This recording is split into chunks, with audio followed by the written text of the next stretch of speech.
The first step in repairing water-damaged flooring is determining the source of the leak.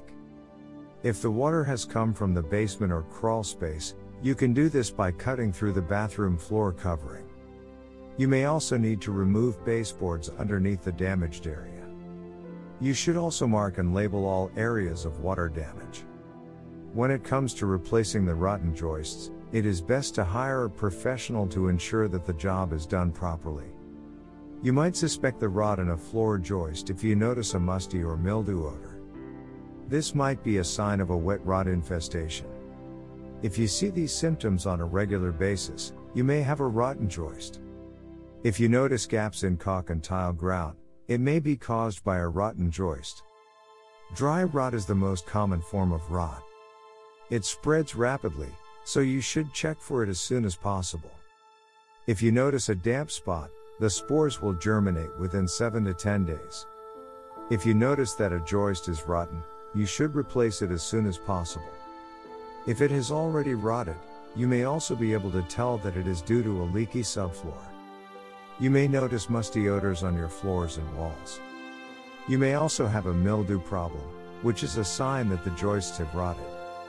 If the moisture has soaked the subfloor, then the problem might be caused by a wet rot.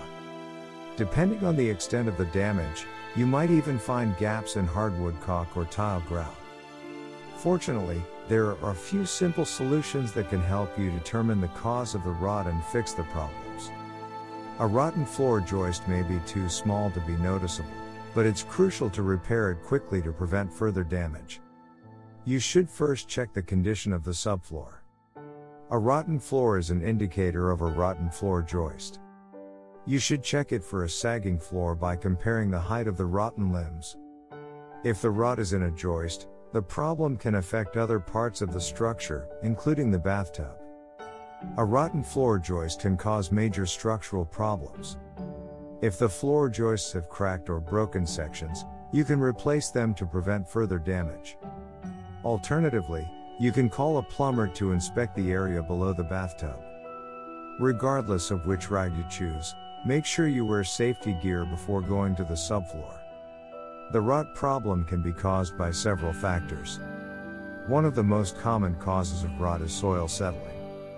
While it is usually an isolated event, a rotten floor joist can be the source of significant structural damage.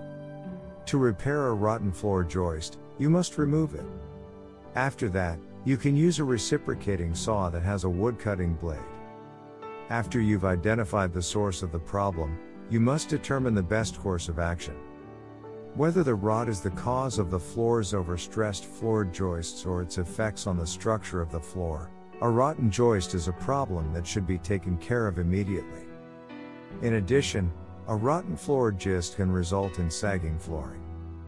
A rotten floor joist is often the result of a water leak, and can be difficult to identify in the first place.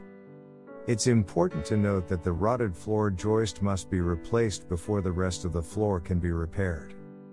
A rotten he or she should be removed if the damaged joists have been exposed to water for too long.